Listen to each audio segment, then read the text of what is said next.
उससे सबसे बड़ी चीज़ आपको इंग्लिश पढ़ना, लिखना और बोलना भी आएगा। क्यों? क्योंकि हम बहुत ही आसान तरीके से बताने वाले हैं, क्योंकि इसमें बहुत छोटे छोटे सेंटेंस और बहुत सरल सेंटेंस है। इससे वोकैबुलरी बहुत स्ट्रांग होती है और छोटे बच्चों के लेवल से लेके आए हैं, 0 लेवल से लेके आए हैं, ताकि आपको एकदम आसानी से समझ में आए। तो आप इंग्लिश सीखना चाहते हैं तो हमारे चैनल को सब्सक्राइब कर लीजिए और मेरे साथ पढ़िए। गारंटी है, ये मेरा वादा है 100% कि आपको हम इंग्लिश सिखा के जाएंगे इस वीडियो में। अगर आप वीडियो में अंत तक बने रहते हैं तो आपको ज़रूर कुछ ना कुछ मिलेगा सीखने को। और लास्ट में आपसे कुछ क्वेश्चन पूछे जाएंगे और आपको बताना होगा कि इसकी मीनिंग क्या होती है। जो बताएगा उसको कल इनाम मिलेगा। इंडियन म्यूजिक, अच्छा इंडियन का मतलब मीनिंग्स होता है भारतीय। म्यूजिक की मीनिंग होती है संगीत। तो आज हम इंडियन म्यूजिक, भारतीय संगीत की चैप्टर के साथ हम एक शुरुआत करते हैं। एक अकबर की कहानी, अकबर बीरबल की कहानी आप लोग बहुत सुने होंगे, लेकिन ये अकबर और तानसेन की स्टोरी है। तो चलिए शुरू करते हैं। This is a story of Akbar that great and his bard Tansen who was a great musician. अब मैंने इस सेंटेंस को पढ़ दिया है, आपको प्रैक्टिस करना है। उसके बाद मैं इसकी हर वर्ड की हिंदी बताऊंगी, मीनिंग बताऊंगी और उसके बाद सेंटेंस का मतलब भी बताऊंगी। ठीक है। दिस की मीनिंग यह, इस की मीनिंग है, ए की मीनिंग एक, स्टोरी की मीनिंग कहानी। यानी कि इन सब की मीनिंग या हिंदी जो मैं बोल रही हूँ वही है। आपका हिंदी होता है का, की, के, आपको अपने अनुसार लगाना होता है। अकबर एक नाम है इस राजा की। देखिए ये राजा जी बैठे हैं ना, इनका नाम अकबर है। द ग्रेट यानी कि महान। एंड मीन्स होता है और, एंड की मीनिंग होती है और। हिज मतलब होता है, जैसे हम मैन के लिए, आदमियों के लिए हिज मतलब, हिज को उसका बोलते हैं। ठीक है। तो जब आदमी हो तो हम बोलते हैं कि यह उसका पेन है, तो हिज का प्रयोग करेंगे। बार्ड यानी कि दरबारी गायक, बार्ड की हिंदी होती है दरबारी गायक। तानसेन, तो यह कहानी है किसकी है? अकबर की। अकबर महान की यह कहानी है और उसके दरबारी गायक की। ठीक है। तानसेन, तो इसका मतलब यह हुआ कि यह कहानी, ठीक है, यह कहानी अकबर महान और उनके दरबारी गायक तानसेन की है। इस लाइन का मतलब क्या हुआ? इस लाइन का मतलब है कि यह कहानी अकबर महान और उनके दरबारी गायक तानसेन की है। Who was a great musician. Who की मीनिंग जो, लेकिन हु की 2 मीनिंग होती, एक होती है कौन और दूसरी होती है जो। तो हम इसका पता कैसे लगाएं कि कब जो बोलेंगे या कब कौन बोलेंगे? तो वो यहाँ पे देखना पड़ता है लास्ट में कि सेंटेंस कहाँ ख़त्म हो रहा है। तो जब सेंटेंस जहाँ ख़त्म हो रहा है वहाँ पे आपको कुछ चिन्ह दिखाई देगा। यहाँ पे देखिए एक बिंदी लगा हुआ, तो इसका मतलब ये फुल स्टॉप। तो ये मतलब है कि यहाँ पे इसकी मीनिंग होगी जो। लेकिन अगर यहाँ पे क्वेश्चन मार्क की मीनिंग होगी जो, लेकिन अगर यहाँ पे क्वेश्चन मार्क लगा होता, जैसे ऐसे क्वेश्चन मार्क लगा होता, तो उसकी मीनिंग हो जाती कौन। ठीक है। तो जब प्रश्न पूछा जाता है तो उसकी उस समय हु का प्रयोग हुआ है तो उसका हिंदी होता है कौन। ठीक है। यहाँ पे इसकी हिंदी है जो। वाज यानी थे, वाज मतलब थे। ए का मतलब होता है एक। ठीक है। ग्रेट का मतलब होता है कि महान। ठीक है। महान म्यूजिशियन का मतलब होता है संगीतकार। अब यानी कि जो एक महान संगीतकार थे, जो एक महान संगीतकार थे, यानी कि कौन महान संगीतकार था? तो तानसेन महान संगीतकार थे और वो राजा अकबर के दरबार में रहते थे, मतलब उनके दरबारी गायक या दरबारी कवि थे। ठीक है। उन्हीं के दरबार में ही गाना गाते थे। Akbar was very found of music. अब अकबर थे, वॉज की मीनिंग थे, और वेरी की हिंदी होती है बहुत। जब हम हिंदी में बहुत बोलते हैं उसकी इंग्लिश होती है वेरी। फाउंड की मीनिंग होती है शौकीन। ठीक है। तो वे थे बहुत शौकीन। किसके शौकीन थे? ऑफ ऑफ की मीनिंग मैंने बताया क्या होता है, म्यूजिक के संगीत शौकीन थे, मतलब संगीत के शौकीन थे। तो संगीत के शौकीन कौन थे? अकबर। देखिए इस लाइन के पहले मैं बता दूं कहाँ आपको कि पूरा यहाँ से यहाँ तक का एक पैसेज का कि यह कहानी अकबर महान और उनके दरबारी गायक तानसेन की है, जो एक महान संगीतकार थे। अकबर को संगीत का बहुत शौक़ था, मतलब अकबर जो राजा थे उनको संगीत का बहुत शौक़ था, उन्हें गाना सुनना बहुत पसंद था। One day Tansen was singing A melodious song. One day की मीनिंग होती है एक दिन, वन डे की हिंदी में कहते हैं एक दिन। तानसेन थे सिंगिंग का मतलब होता है गाना गा रहे थे। एक दिन तानसेन गाना गा रहे थे। ए मेलोडियस सॉन्ग, एक मेलोडियस की हिंदी होती है मधुर गीत, ठीक है, मधुर गीत गा रहे थे। तो मतलब तानसेन एक दिन कैसा गीत गा रहे थे? मेलोडियस सॉन्ग गा रहे थे, सिंगिंग कर रहे थे। He was in good mood. He की मीनिंग होती है वह, जैसे लड़कियों की आदमियों के लिए, जब आदमी के लिए लगाया जाता है वह, तो हम किसी आदमी को अगर संबोधित कर रहे हैं बताते हैं कि वह, तो ही लगेगा। लेकिन अगर जब हम इसी को लेडीज़ के लिए अगर बोलते हैं वह, तो वहाँ पे शी लगता है। तो ही की मीनिंग होती है वह, वॉज मतलब था यानी कि थे, इन में गुड मतलब होता है अच्छे, मूड का मतलब होता है मूड। जैसे हम लोग हिंदी में भी मूड को मूड ही बोलते हैं, इंग्लिश में भी देखिए मूड को मूड ही कहा जाता है। तो मतलब इसका मतलब यह हुआ कि हम इंग्लिश शब्द ही यूज करते हैं मूड के लिए। तो मूड का मतलब हमारा दिमाग या मूड। तो वह थे अच्छे मूड में, वह एक दिन अच्छे मूड में थे।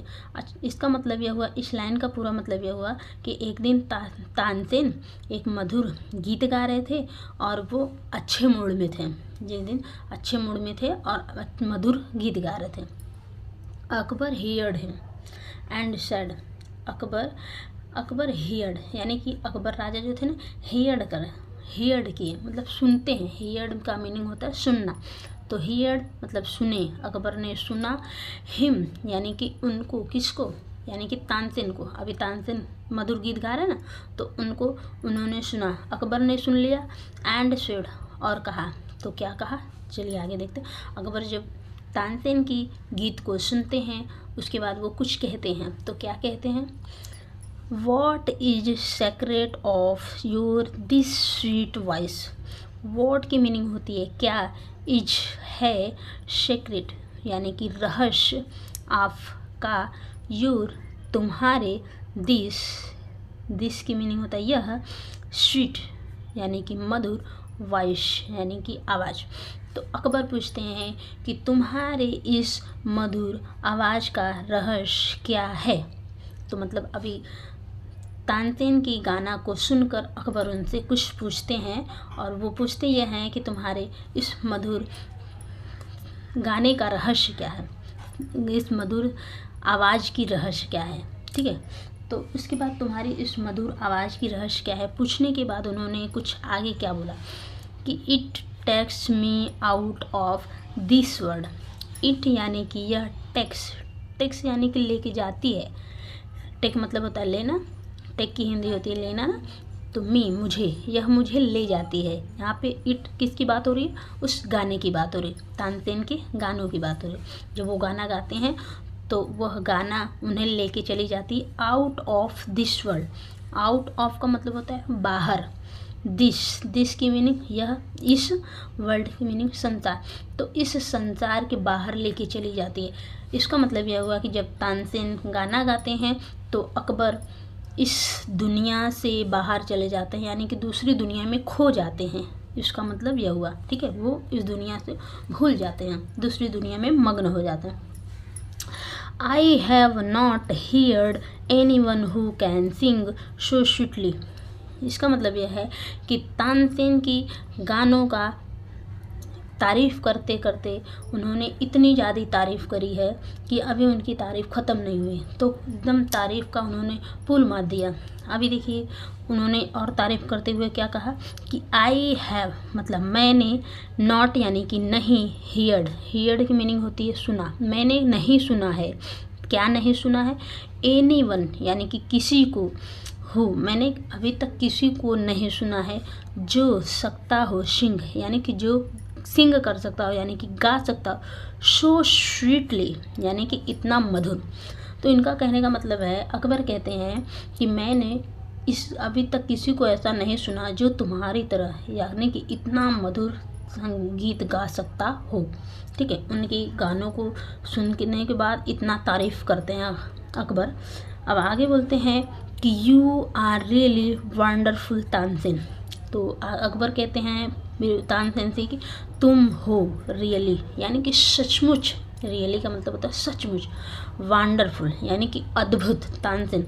तो तानसेन को अकबर कहते हैं कि सचमुच में तानसेन तुम बहुत ही अद्भुत हो, तानसेन। ठीक है, उसके बाद क्या बोलते हैं आगे सुनते हैं कि when Tansen heard this, when की मीनिंग जब, तानसेन हियर्ड मीनिंग सुनते हैं, दिस मीन्स यह, जब तानसेन यह सुनते हैं, ही सैड टू द एम्परर, ही यानी कि वह, सैड यानी कि कहते हैं, किससे कहते हैं? टू द एम्परर, एम्परर से कहते हैं यानी अपने सम्राट से कहते हैं। मतलब तानसेन अकबर से कहते हैं, क्या कहते हैं कि योर मैजेस्टी यानी कि महाराज आपकी जय हो, योर मैजेस्टी मतलब तो आपकी जय हो महाराज।